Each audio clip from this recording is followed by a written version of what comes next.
My channel. तो कैसे हैं आप सब लोग? आई होप कि आप सब बहुत अच्छे होंगे और मैं भी यहाँ पे बहुत अच्छी हूँ। सुबह सुबह की हो गई है शुरुआत और मैं उठ गई थी सुबह के 4 बजे। 4 बजे उठने के बाद मैं आ गई थी नीचे पढ़ने के लिए और पढ़ाने के लिए। उसके बाद अब देखते हैं आज पूरे दिन में क्या होने वाला है। मैंने सोचा क्यों ना एक ब्लॉग बना लिया जाए, क्योंकि मुझे ऐसा लग रहा है कि ब्लॉग को थोड़ा बहुत प्यार तो मिल ही जा रहा है। तो बस ब्लॉग की शुरुआत हो गई है, देखते हैं आज पूरे दिन में क्या होता है। और अगर आपको ब्लॉग अच्छा लगेगा तो चैनल को सब्सक्राइब, वीडियो को लाइक करिएगा, कमेंट करके ज़रूर बताइएगा कि ब्लॉग आपको कैसा लगा। तो चलिए चलते हैं और ब्लॉग की शुरुआत करते हैं। तो आज मैंने ब्लॉग की शुरुआत कर ली है और आज ना बहुत ज़्यादा ठंड थी, तो बस मुझे आज कहीं जाना भी था तो मैंने कहा ब्लॉग बना लेते हैं और आप लोग के साथ कर देते हैं शेयर। तो सुबह सुबह का समय था और अभी बज रहे हैं 11, लेकिन देख के लग नहीं रहा ना 11 बज रहे हैं।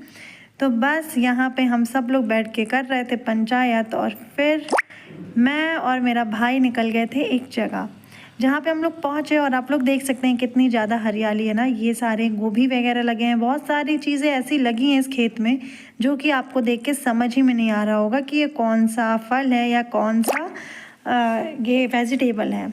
तो बस यहाँ पे हम लोग निकले थे जिस जगह के लिए, वहाँ पहुँच गए हैं और हम लोग ना यहाँ पे खेतों में घूम रहे थे, बहुत अच्छा लग रहा था। और पता है ये जो जगह है ना, यहाँ पे इतनी ज़्यादा सुकून मिलता है, मतलब इतना ज़्यादा सुकून मिलता है ना कि मैं आपको क्या ही बताऊँ। एकदम हरियाली और ऊपर से शांत, एकदम शांत।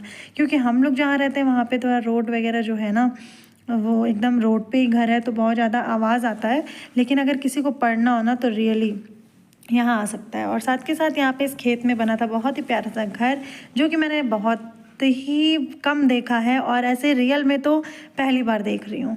तो आप लोग देख सकते हैं कितना ज़्यादा खूबसूरत है ना, सारी ही चीज़ कितनी ज़्यादा खूबसूरत है और हरियाली में आके मैं कितनी सुंदर लग रही हूँ, वाह। तो उसके बाद मैंने यहाँ पे कुछ थोड़ी बहुत शूटिंग की जो कि मुझे बहुत ज़्यादा अच्छा लग रहा था। मतलब मैं कैमरा जब ऑन कर रही थी ना तो मुझे यहाँ पे जो ये थे मतलब सरसों वगैरह इतना सुंदर लग रहा था। ये सारी चीज़ें मैंने रियल में कभी नहीं देखी थी। साथ के साथ यहाँ पे हमें मिल गया था फ्रेश गोभी और बहुत सारी चीज़ें हम लोग को मिला था। मतलब जो हम लोग ये वेजिटेबल वगैरह खाते हैं, सब्जियां खाते हैं, हम लोग को फ्रेश मिल जाती है। जैसे आप लोग को या फिर किसी को भी जो शहर में रहता है उसको ना ख़रीदना पड़ता है और चीज़ें फ्रेश नहीं मिल पाती हैं। और यहाँ पे मैंने रियल में पहली बार शलजम देखा था जो कि बहुत ज़्यादा खूबसूरत लग रहा था। उसके बाद फिर हम लोग ने सोचा घर निकल जाते हैं। तो घर निकलते निकलते यहाँ पे आप रोड पे भी देख सकते हैं कितनी ज़्यादा ठंड है, लेकिन नज़ारा इतना ज़्यादा खूबसूरत लग रहा था ना।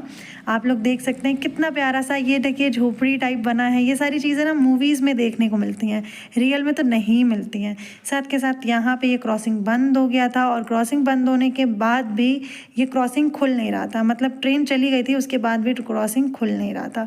हम लोग ने किया इंतज़ार, थोड़ी देर के बाद हम लोग पहुँच गए थे घर। और घर आने के बाद पता चला कि भाई हमारी टंकी का जो पाइप है उसने बंदर ने उसे तोड़ दिया है।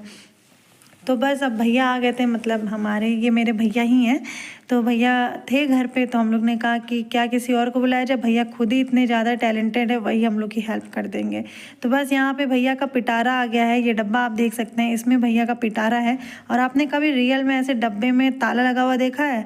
तो आज देख लीजिए, मैंने तो कभी नहीं देखा था। बताओ ये डब्बे में अगर ताला लगा भी देंगे तो जिसको चोरी करना होगा वो तो डब्बा काट के भी चोरी कर सकता है, क्योंकि डब्बा तो प्लास्टिक का है ना। तो बस भैया ने चाबी मंगा ली है और यहाँ पे आ गई हैं भाभी चाबी लेके। तो अब देखते हैं इस पिटारे में क्या मिलता है देखने को। तो बस यहाँ पे इन लोग का आर्ग्यूमेंट चल रहा था कि भाई ये की नहीं है, वो की नहीं है, पता नहीं कौन सा की है, मुझे खुद ही नहीं समझ में आ रहा था। लेकिन यहाँ पे मिल गया है की और अब खुलेगा डब्बा। तो अब देखते हैं इस डब्बे में किस चीज़ का पिटारा भरा पड़ा हुआ है। तो बस हम लोग ये डब्बा खोल लिए थे, मतलब भैया ने खोल दिया था। और यहाँ पे इसमें करवा चौथ की चलनी रखी थी, भाभी की ज्वेलरी रखी थी और भी पता नहीं क्या क्या रखा था। तो बस हम लोग कुछ नहीं देखेंगे, हम लोग बस ये देखेंगे कि भाई हमें ज़रूरत का क्या लेना है इसमें का। तो भैया बताएंगे कि इसमें ज़रूरत का क्या है। तो यहाँ पे तो हम लोग को मिल गया था ये कटर और भी बहुत सारी चीज़ें जो भैया ने निकाली थी टंकी को बनाने के लिए, टंकी के पाइप को बनाने के लिए। क्योंकि भैया को पहले से ही पता है कि कैसे क्या करना है, तो उन्होंने अपना सब निकाल लिया। और अब ये अपना औजार पौजार निकाल लेंगे, उसके बाद ही पहुँचेंगे टंकी को बनाने के लिए। तो यहाँ पे भैया ने प्लायर और स्क्रू ड्राइवर वगैरह निकाल लिया था और भाभी भी अपनी चीज़ें समेट रही थी। मैंने कहा कि भाई डब्बा दिखा देते हैं सबको कि भाई इतना बड़ा पिटारा लेके कोई बेंगलोर से यहाँ आ सकता है। किसी को आइडिया होगा कि इतना बड़ा डब्बा लेके कोई बेंगलोर से यहाँ आएगा और उसमें इतनी इंपॉर्टेंट चीज़ें रख के? बताइए, ये सारी चीज़ें लोग लगेज में रखते हैं, भैया डब्बे में रख के लेके आए। उसके बाद फिर भैया चढ़ रहे थे ऊपर, मैंने एक एक चीज़ शूट कर ली है क्योंकि ये मेरे ब्लॉग का एक तरह से कंटेंट ही है जो कि शूट करना है। मुझे अभी कुछ ज़्यादा आइडिया नहीं है ब्लॉगिंग वगैरह का, लेकिन थोड़ा बहुत जो भी मेरे से हो पाता है मैं कर लेती हूँ।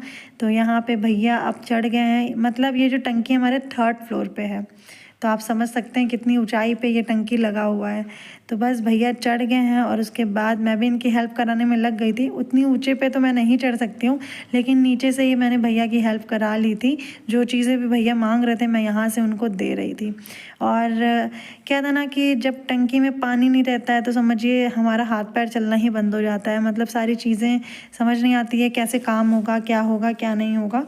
तो बस भैया यहाँ पे अपना काम कर रहे थे और हम और मम्मी अपना काम कर रहे थे। मम्मी तो मेरी मतलब काम से वही नहीं, फुर्सत ही नहीं पाती है। इनको दिन भर लगा दो ना तो दिन भर ही काम करती रहेंगी। तो ये पूरा भरा हुआ सिलेंडर है जो कि मम्मी उठा के ले आ रही थी। मैंने देखा तो मैंने कहा लाओ मैं भी इनको हेल्प करा देती हूँ। तो बस यहाँ पे हमारा सिलेंडर आ चुका है और मेरे कमर में भाई मम्मी नीचे से उठा के ले आ रही थी, उनको कुछ नहीं हुआ और मेरा 2 सीढ़ी में लेके चढ़ी और मेरे कमर में होने लगा दर्द। उसके बाद फिर यहाँ पे भैया बैठे हुए थे, भैया शायद कुछ मांग रहे थे जो कि मम्मी उन्हें पकड़ा रही थी। नहीं, मम्मी ना क्लीनिंग कर रही थी और भैया वहाँ खड़े बैठ के कुछ मांग रहे थे। ये जो मैंने हाथ में लिया है ना वही मांग रहे थे, तो मैं भैया को वो दे दी। उसके बाद ये आ गई हमारी प्यारी सी गुड़िया रानी आ गई, मतलब भैया की बेटी है। आप देख सकते हैं कितनी ज़्यादा क्यूट है ना ये। तो बस ये मैंने कहा सबको फ्लाइंग किस दे दो, तो ये सबको फ्लाइंग किस दे रही थी। उसके बाद फिर भैया ना इसका नेल काटने के लिए लग गए थे और देख सकते हैं कितनी ज़्यादा क्यूट है। बच्चे क्यूट होते ही हैं लेकिन ये रियली में बहुत ज़्यादा क्यूट है, मतलब इसकी बातें आप सुन लेंगे ना तो आप लोग को तो मज़ा ही आ जाएगा। उसके बाद आज संडे था तो भाई मेरा भी काम लग गया था क्योंकि हमारे यहाँ का रेलिंग इतना ज़्यादा गंदा हो गया था। मतलब हम लोग का घर जो रोड पे है ना, और रोड पे घर होने का ना फ़ायदा कुछ नहीं है, मुझे तो लगता है नुकसान बहुत ज़्यादा है। मतलब हमारा रेलिंग मतलब हमें घर में दिन भर में अगर आप 10 बार डस्टिंग करें ना तो 10 बार आपको मिल जाएगा कुछ ना कुछ। तो यहाँ पे मैं रेलिंग को क्लीन कर रही थी, मतलब मैंने शैम्पू ले लिया था और उससे पूरा रेलिंग साफ़ कर रही थी। मैंने कहा आज तो मैं पूरा रेलिंग चमका के ही रहूँगी क्योंकि ये भी ज़रूरी है।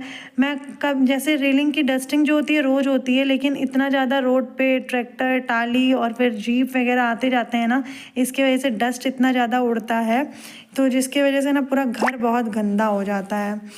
तो इसके बाद फिर ये गुड़िया मेरी बैठी हुई थी और मैं भी नीचे आ गई थी सारा काम करके। यहाँ पे मुझे कुछ सामान लेना था तो मैं लेके आ गई थी। उसके बाद फिर मैं नहाने के लिए ऊपर जा रही थी तो मैंने कहा कि भाई सारी ब्लॉग में मेरा भाई नहीं दिखाया कहीं। यहाँ पे मैं कितनी गरीब से नज़र आ रही हूँ ना, आप लोग देख सकते हैं, लेकिन प्लीज़ कोई हंसेगा नहीं। और अब मैं यहाँ जा रही थी वीडियो शूट करने के लिए, तो भैया ने मतलब बैक कैमरे से ही मुझे शूट कर लिया था कि ब्लॉग में डाल देना। और उसके बाद यहीं पे हम लोग करते हैं ब्लॉग की एंडिंग। आपको मेरा ब्लॉग कैसा लगा कमेंट करके ज़रूर बताइएगा, हमारी मस्ती कैसी लगी ये भी कमेंट करके बताइएगा। अभी मुझे ब्लॉगिंग वगैरह का ज़्यादा कुछ आइडिया नहीं है, तो प्लीज़ अगर थोड़ा सा भी आपको ब्लॉग अच्छा लगा होगा तो प्लीज़ मेरे चैनल को सब्सक्राइब करिएगा, वीडियो को लाइक करिएगा और कमेंट करके बताइए।